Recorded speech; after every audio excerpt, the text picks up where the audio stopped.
July 21st, 2016. The time is 6:30 and the regular meeting of the Greensburg Redevelopment Commission is called to order.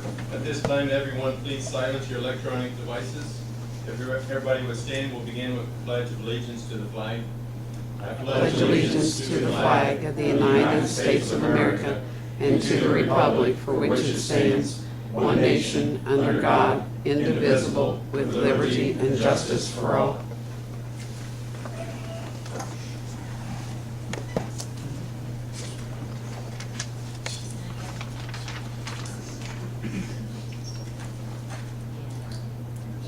Would anybody, I forgot to ask if anybody be interested in being secretary for the evening? Why is? I can take Can you, Shannon? Thank you. I can do that. I can write on the map of one of these. If you could start with a roll call. All right. David Weigel, Present. Vieta McKenzie, Shannon McClove, present. Ken Dorick, Here. Dara Poling, Here. Adam Watson. Here. Right. Thank you.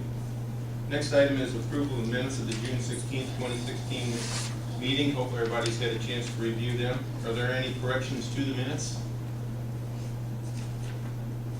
If there are not any corrections to the minutes, they stand approved as presented. First item under new business, update of project status for phase 2. Mr. May? Thank you. Good evening. I feel like a broken record because I come up here every month and I say the next month too, we're going to have the environmental document for phase 2 approved and move forward. I'm here tonight to tell you in the next month or two we have the environmental document approved. It is moving forward. The noise analysis is completed and has been submitted to NDOT. The recommendations from that was that no mitigation is required. We do not yet have NDOT's concurrence in that recommendation, but we have no reason to think that they won't. So we think we're past that hurdle. There was a new environmental issue that cropped up in the last month, and that is, you all may remember I stood up here a month ago and talked about environmental justice. Environmental justice is the concept that you cannot discriminate against minorities or low-income peoples.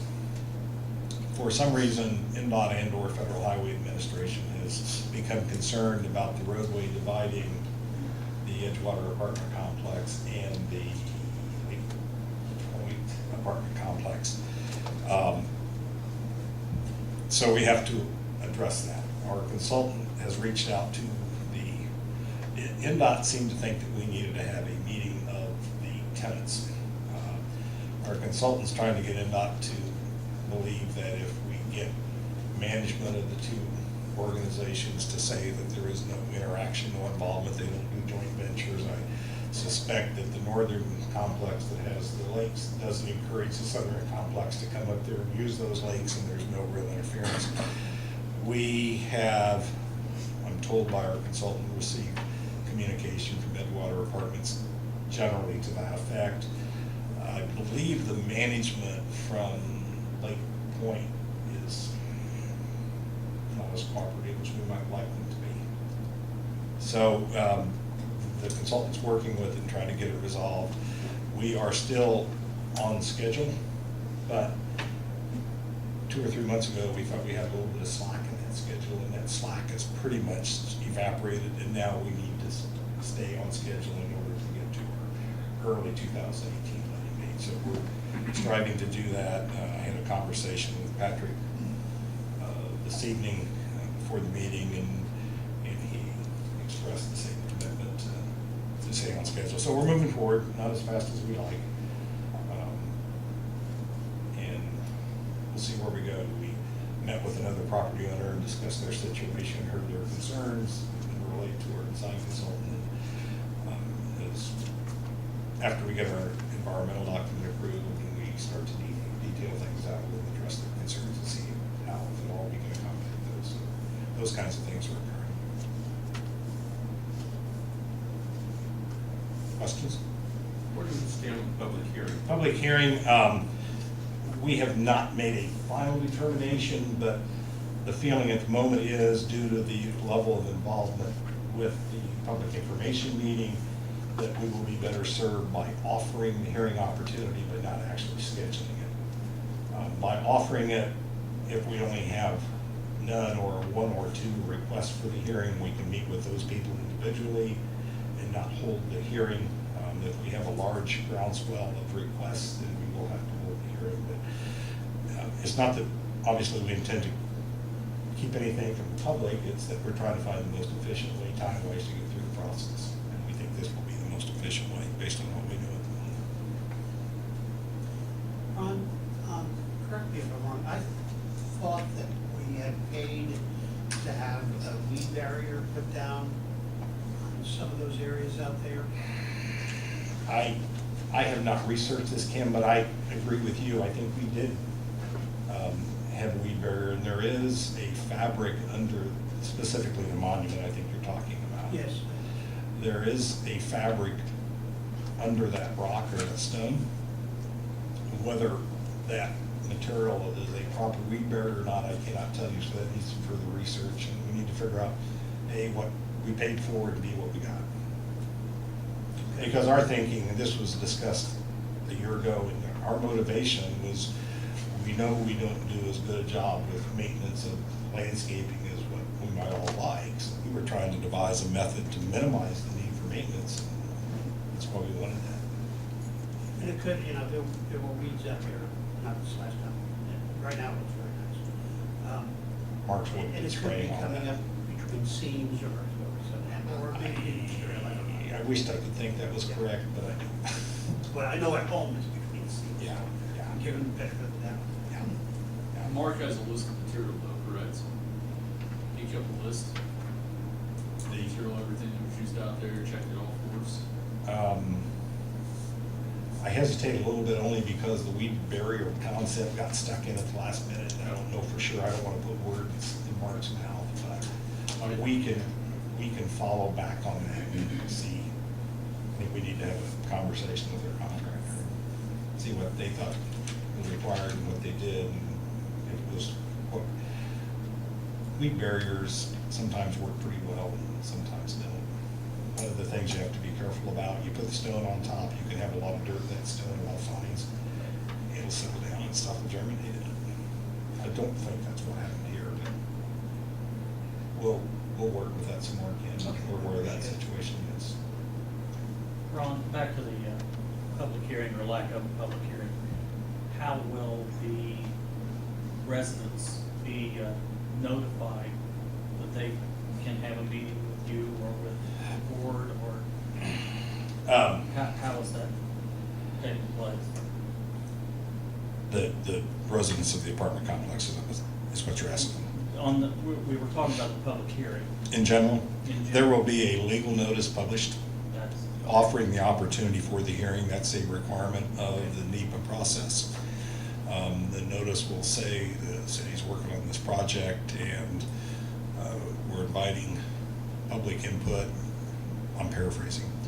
And if you're interested in such, contact so-and-so, and then we'll see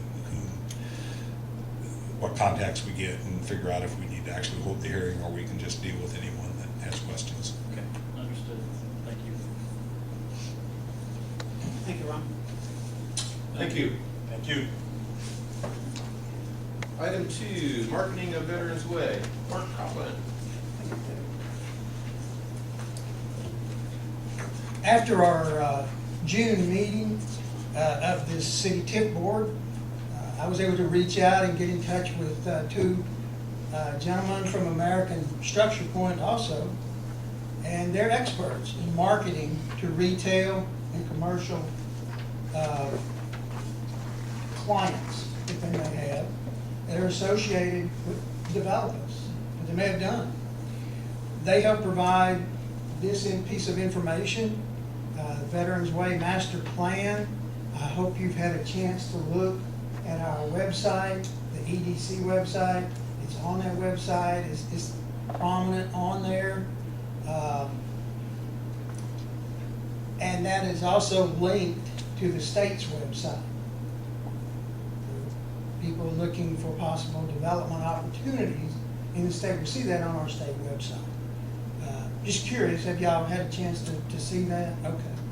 But it's there. Thank you for putting it on there. Oh, you're certainly welcome.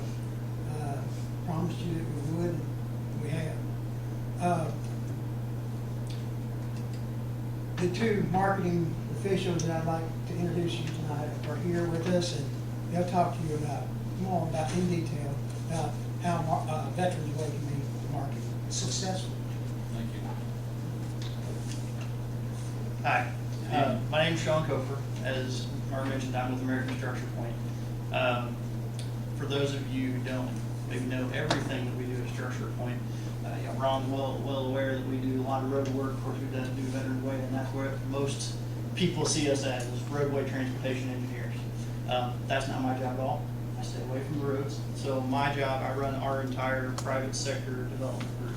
So we've got 30 people in Indy, and all I focus on is private sector development, commercial developments, industrial developments, residential developments, and working for private clients to do that work. We do work all across the state, from Evansville to South Bend, Terre Haute, everywhere in between, and we have developers and brokers that we work with. I did work with Patrick and our road group on putting together that conceptual master plan as they were starting to do that, the Veterans Way Phase 1 project. A big reason behind that is because we wanted to make sure that all the utilities that got put in, the water, the sanitary sewer, the storm sewer, were able to handle a commercial development. Really, as you look at economic development, the traditionalist way says, well, let's do industrial development, that's bring jobs and things like that. But something like this, where you have high visibility from 74, lends itself to a little bit more commercial development, and so that's what we looked at with this. People a lot of times just assume you can call up Target or Lowe's or whatever and get them to come to your town. I'll tell you, just straight up, it doesn't work that way. I'm kind of straight to the point, and so it's though all those big box retailers, restaurants, anything that you want to attract to your area, they work with developers. So there's a few different ways that you can market it. Marc, like I said, has put it on the website, the EDC website, link to the state's website, and that's a good start. The next big thing is just getting the word out about the ground, and that's where we come in. Our portion, our civil site group comes in to help with that. You have a few different ways that you can do it. Marc and I have talked about a couple of them. You can certainly look at doing a master development RFP. There are other cities and towns around the state that have done that. I've given Marc a couple of examples of some folks, some groups that have done that. Speedway is an example where Speedway, Clarksville, Indiana, they've put out a request for developers to put together a package to say, okay, we would come in and help you master develop all this stuff. So that's one way you can look at it. Another way that you can look at it is to go with, team up with commercial real estate brokers. We do that all the time as well. We work with groups, Cushman Wakefield is one, CBRE is one. You see their signs all over as you drive around, their little logos down the corner. All of those folks are commercial real estate brokers. That's another way. You can hook up property owners with commercial retail brokers and help market that ground in that way. And then lastly is just to bring on developers you already know or developers that we already know, and that's where we're trying to put in some of our influence right now. We have a fair amount of commercial developers that we work with, and they do all these things that we have shown on this board. You see the kind of magenta lighted purplish boxes. Essentially what we did is took some plans that we had from other developments that we've done, so your Menards, your Target, your Kroger, those big box retailers, and dropped them on there roughly to say, okay, this is what you could have there, this is what it would look like, and make sure we could get utilities to them. The smaller little red rectangles are more of what you call your B shops, so it's a little strip center that gets your 80 foot deep and then 20 or 30 foot modules in there to have a little bit of more boutique type shopping. Then the green, of course, is the apartment complexes, which I think are already underway. And then you have the smaller little orange boxes, which represent your restaurants, your O'Charlie's, your Chili's, things of that nature. None of it's set in stone. Like I said, those are just conceptual, high level. We threw it together and say, well, hey, what can you put here? What our next steps are is to introduce this ground, some of the conceptual stuff to some of our developers that we work with on a regular basis that we know do a good job and know can handle commercial development like this. Mark and I have talked about that, and I believe, Mark, you're gonna be in our office tomorrow, correct?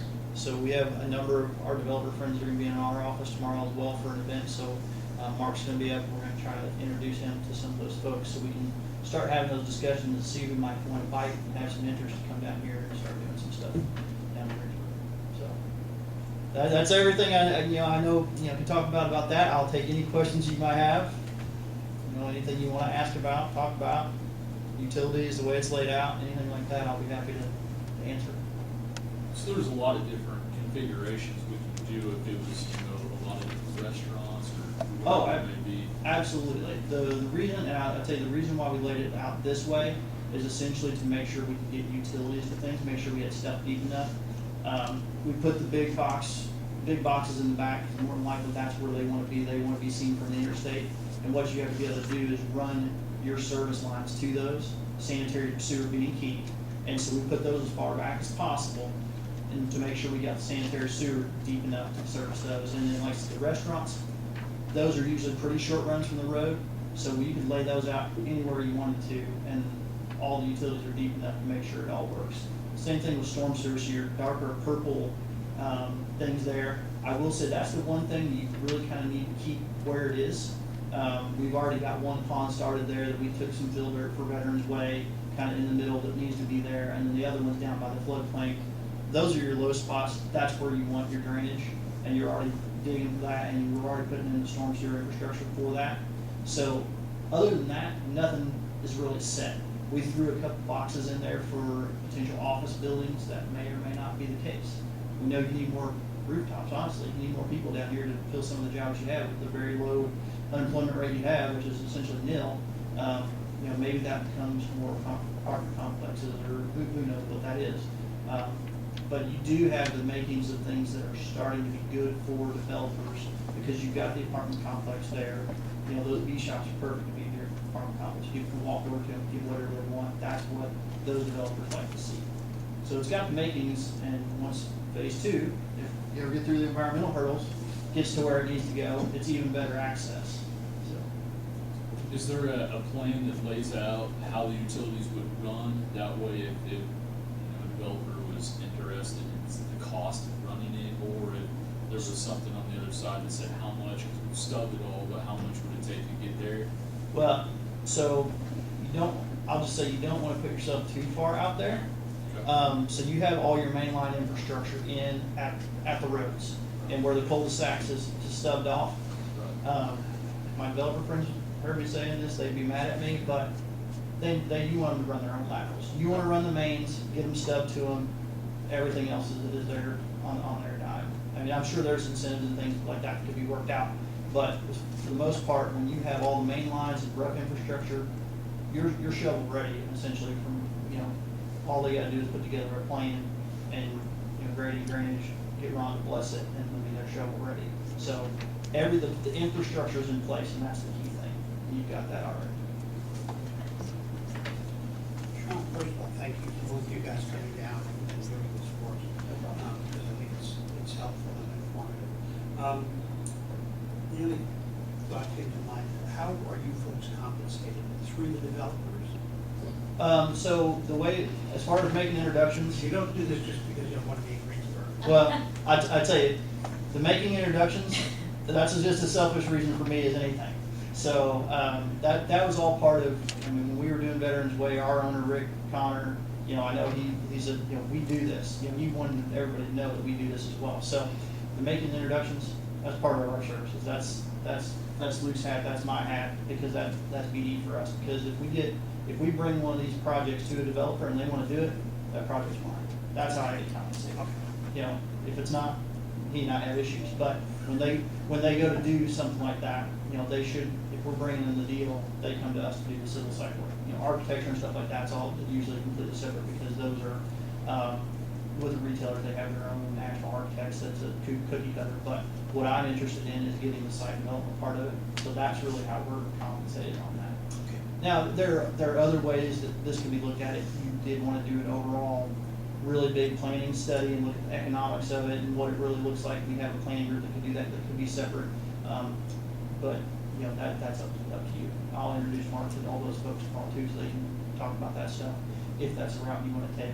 But for the most part, just what we have here, marketing, help spread the word, that's what I do. I personally think this is a giant step forward. Good, good. Yeah, we've struggled with who's gonna pay the bill to advertise and how do we get it advertised. And I think it's been a struggle with a lot of different groups here in town thinking, what do we do, where do we go next? But I think knowing that, moving on you guys, I think that takes some weight off. Yeah, I mean, so what we do is, like I said, we share, we spread the word.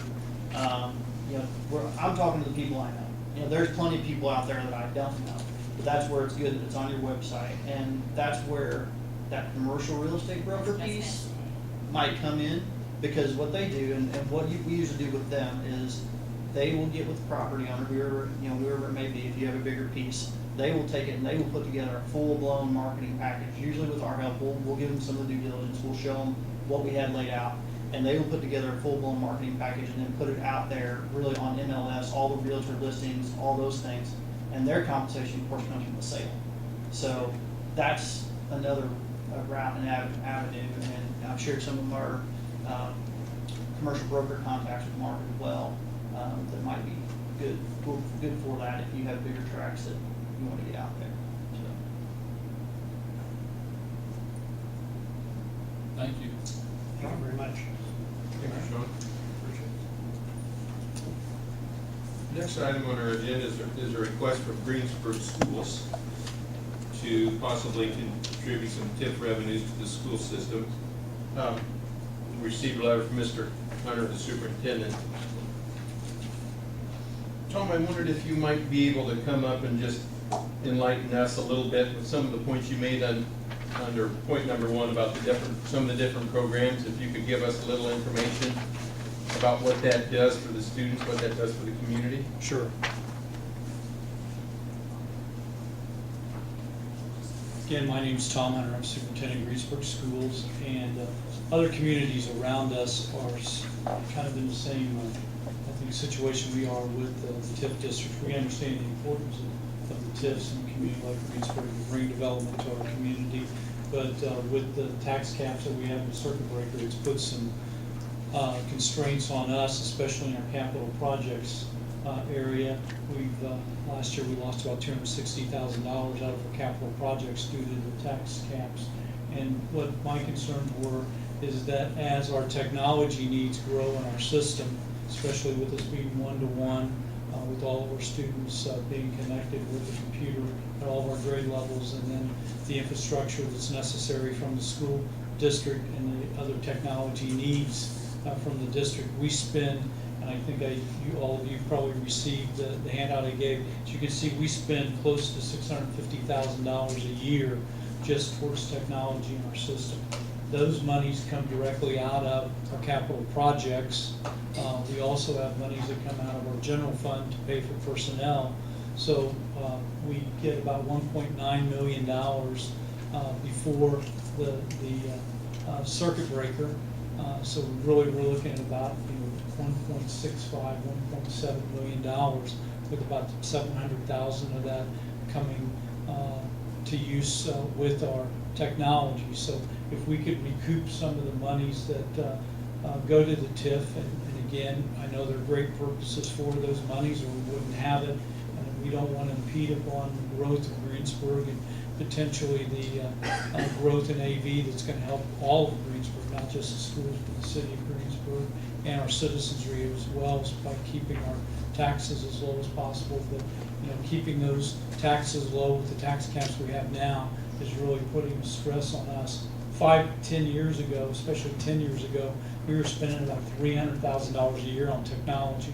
So as you can see, that's increased 2.5 times since then, and our actual monies that we received through our capital projects has been reduced by about $300,000 in that length of time. So those two scenarios, more cost to us for the technology, less revenue to us through our capital projects, it's really causing stress upon our system. And if there are monies available in the TIF district to help with that, I requested $150,000 a year for the next 3 years. I know Columbus little bit bigger district than us. They've gone through the same process, and I think my understanding is that Madison Consolidated Schools is doing the same thing in their community. So I don't know the process. I have a meeting next week with Humboldt to talk about some different things with us concerning the tax caps and any future projects we have with debt service. So at that time, I want to talk a little bit about this too.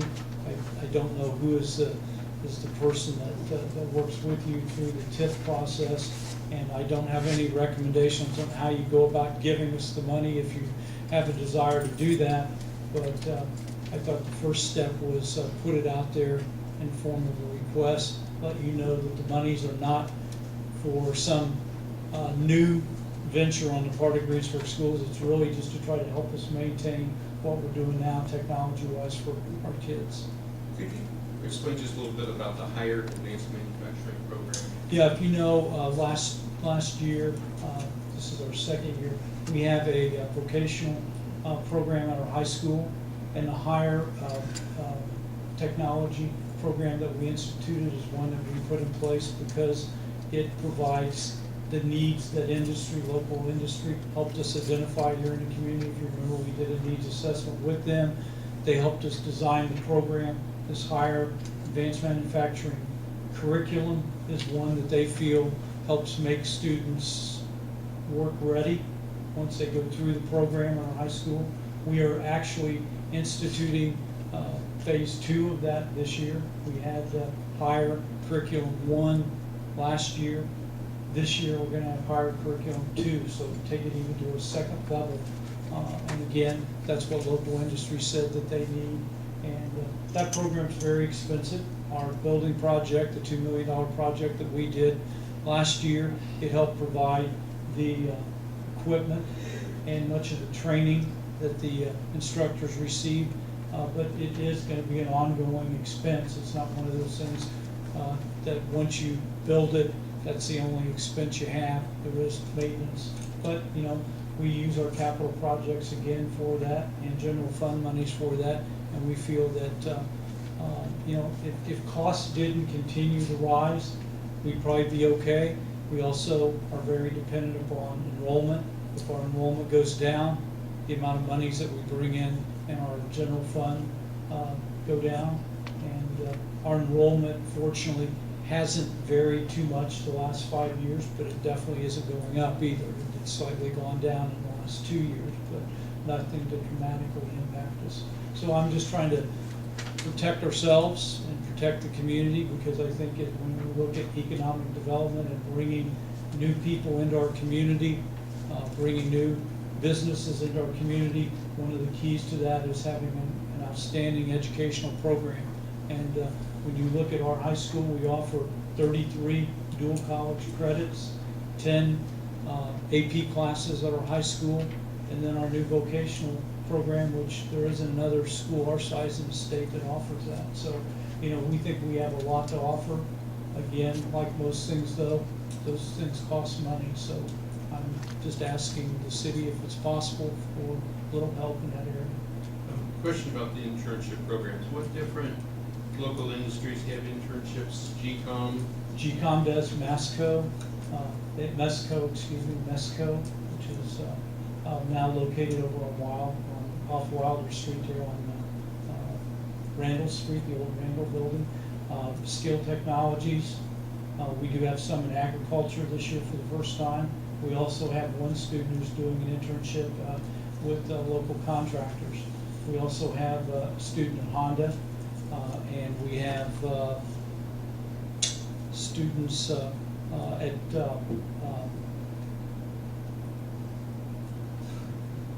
it's a powder technology company.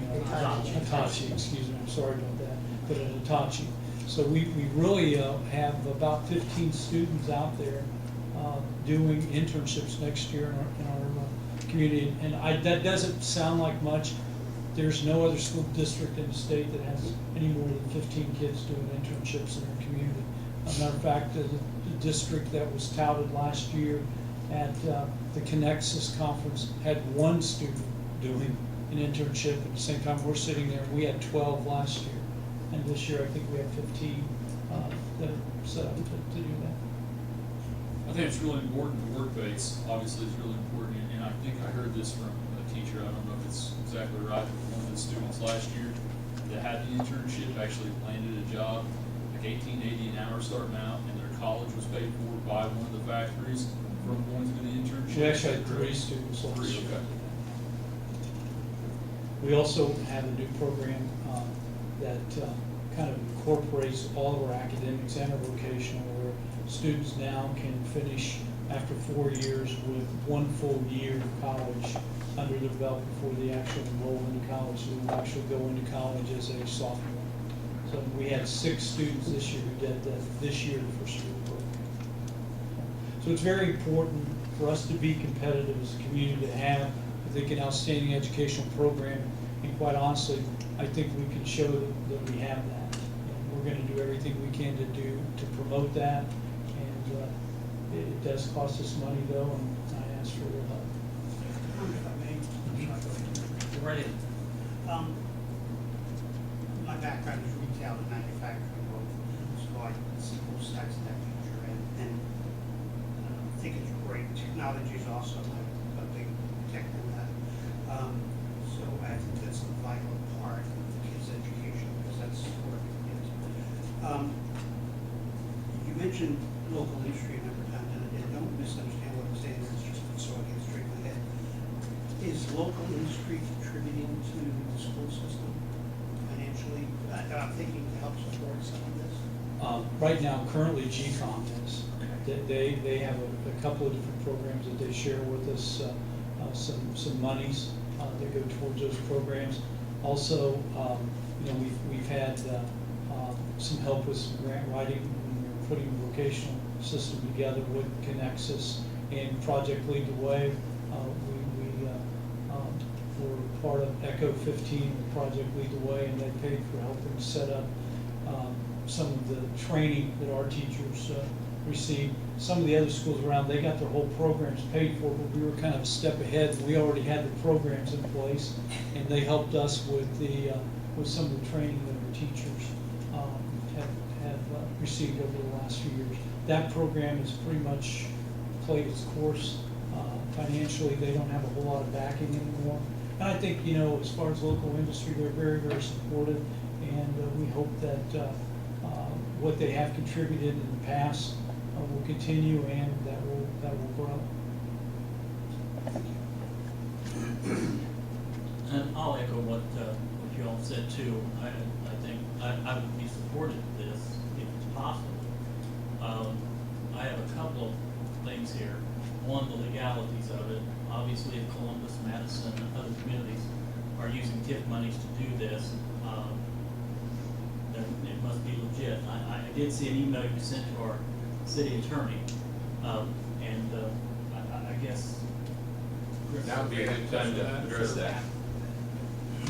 Up to 15% of your take can be used towards school-related projects. It's vocational projects or the terms vocational training, and from what I've researched and talked to other attorneys about, that term can be pretty creative in how it's applied.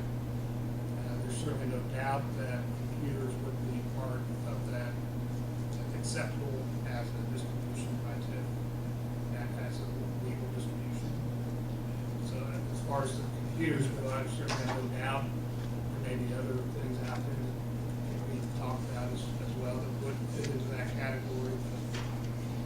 I'm not really concerned about the computers.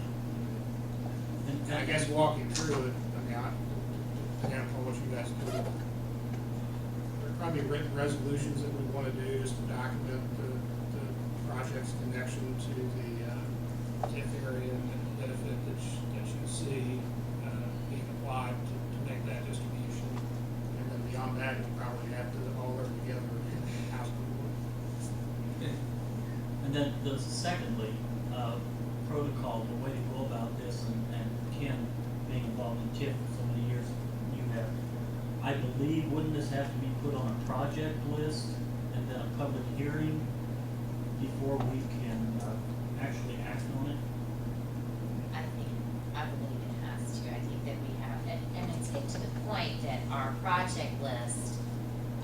was created some years ago somewhat coming to completion. And we had talked about that last year, about maybe getting together and kind of revising that. But it's probably time that that needs to take place anyways, and this could be something that could be added to that list. That's what you understood. That would be my understanding.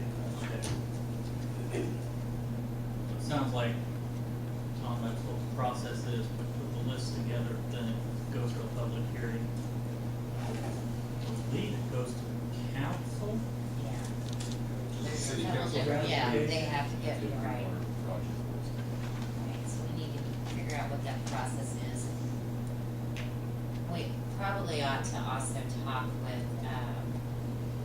Umball that put together our debt service and what, our cash flow needs are gonna be to pay off our long-term debt.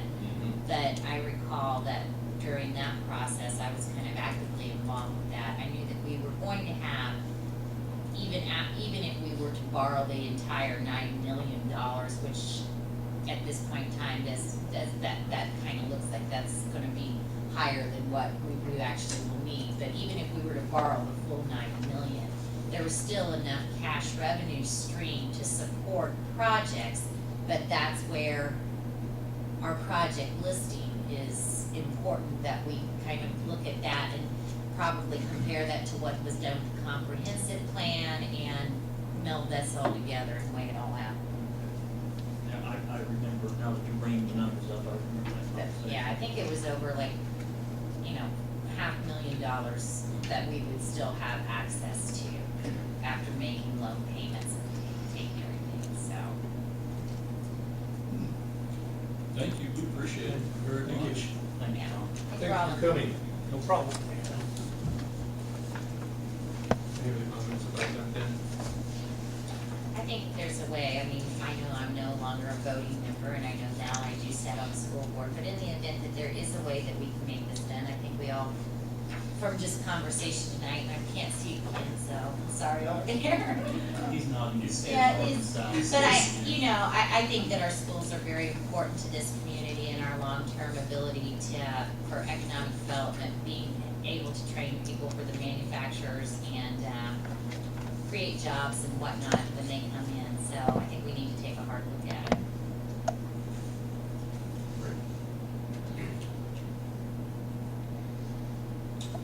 Next item on the agenda is approval of our claims, phase 2 project claims. I don't have it.